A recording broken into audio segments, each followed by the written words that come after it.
Is Ukraine prepared to give up territory? What is Donald Trump expecting from his upcoming meeting with Vladimir Putin in Alaska?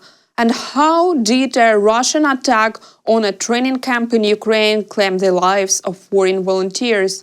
All the top stories coming up. Ukraine prepared to cede territory held by Russia. This is the headline that Telegraph released yesterday evening based on information from the Western officials involved in the talks. Ukrainian President Volodymyr Zelensky has warned European leaders to reject any peace proposal put forward by Donald Trump that involves Ukraine giving up more territory. According to Zelensky, such a deal could allow Russia to keep control over a large area it currently occupies, including parts of Luhansk, Donetsk, Zaporizhia, Kherson regions and Crimea. The deal would keep the front line as it stands now, effectively giving Russia permanent control over these lands. This softening of Ukraine's stance comes just before the planned meeting between Trump and Putin in Alaska this week. Ukrainian officials have not officially commented on these reports. Meanwhile, in his daily address, President Volodymyr Zelensky warned that Russia is not preparing to end the war. Today, there was a report from intelligence and military command about what Putin is counting on and what he is actually preparing for. In particular, this includes military preparations. He is definitely not preparing for a ceasefire and an end to the war. Putin is only interested in presenting the meeting with America as his personal victory, and then continue to act as before, putting pressure on Ukraine as before. There is no sign that the Russians have received signals to prepare for the post-war situation. On the contrary, they are moving their troops and forces in such a way as to launch new offensive operations.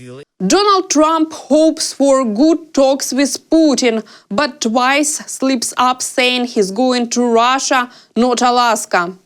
During a White House briefing on Monday, President Trump spoke about his upcoming meeting with Vladimir Putin in Alaska. He described it as a fill-out meeting aimed at testing whether they can reach a deal. Trump expressed hope for constructive conversation with the Russian leader, though he did not rule out the possibility of a negative outcome.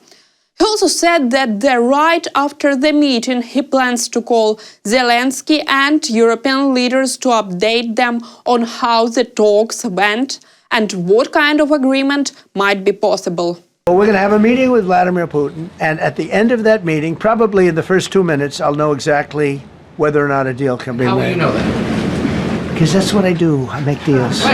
Trump said he doesn't expect to seal any deal with Putin on Friday. That's not his job. He believes any agreement must work for both sides. He's hoping for a ceasefire and the best possible outcome. He also mentioned a chance to normalize trade between the US and Russia if talks go well. Trump added that he's been getting advice from some European leaders, especially from Hungarian Prime Minister Viktor Orban, who's known for his cautious stance on Ukraine. US Secretary of Defense Pete Hegseth said Trump changed the rules of the game and created conditions for a possible peace settlement, which has been Trump's goal all along. He added that Putin wouldn't have agreed to the meeting without feeling some pressure. Meanwhile, during the briefing, Trump twice slipped up saying he was heading to Russia for the meeting instead of Alaska. It's going to be a big thing. We're going to Russia. That's going to be a big deal. What happens, happens. I'll let you know what happens. You'll be the first to know. Viktor Orban blocks EU joint statement ahead of Trump-Putin summit in Alaska. European Union leaders failed to reach a unanimous agreement on statement supporting Ukraine. Hungarian Prime Minister Viktor Orban refused to sign the document, so it was released on behalf of 26 European leaders, not officially on the behalf of the EU as a whole.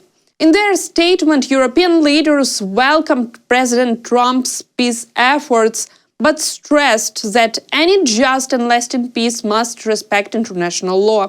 including the principles of independence, sovereignty, and territorial integrity. They emphasize that international borders must not be changed by force. The people of Ukraine must have the freedom to decide their future. The path to peace in Ukraine cannot be decided without Ukraine. Meaningful negotiations can only take place in the context of a ceasefire or reduction of hostilities. Russia's war of aggression against Ukraine has wider implications for European and international security. We share the conviction that a diplomatic solution must protect Ukraine's and Europe's vital security interests. Later, on his social media account, Viktor Orban explained why he did not support the joint statement. He said it is inappropriate to give orders from the sidelines. The Hungarian leader also suggested holding an EU-Russia summit. Before the liberal mainstream chorus begins its newest rendition of their favorite Putin's puppet tune, I decided to share why I could not support the statement on behalf of Hungary. 1. The statement attempts to set conditions for a meeting to which leaders of the EU were not invited. 2. The fact that the EU was left on the sidelines is sad enough as it is. The only thing that could make things worse is if we started providing instructions from the bench. 3. The only sensible action for EU leaders is to initiate an EU-Russia summit, based on the example of the US-Russia meeting. Let's give peace a chance.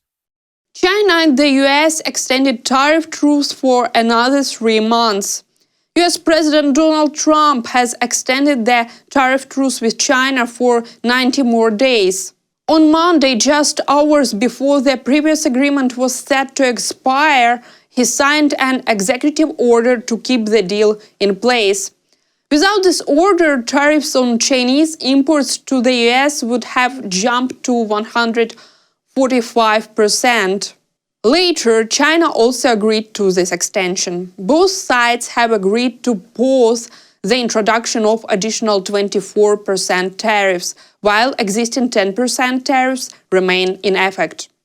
This move pushed the deadline for a major tariff increase to the 10th of November. At least 12 foreign volunteers fighting with the Ukrainian armed forces were killed in a Russian strike on a training camp near Kropivnitsky in the Kirovohrad region on July 21st. The New York Times reported this, citing a witness to the attack. The strike hit the International Legion training camp run by Ukrainian military intelligence. A Ukrainian intelligence official told the New York Times that an investigation is ongoing and the exact number of casualties has not yet been disclosed. Ukrainian officials have not made any official statements about the attack so far.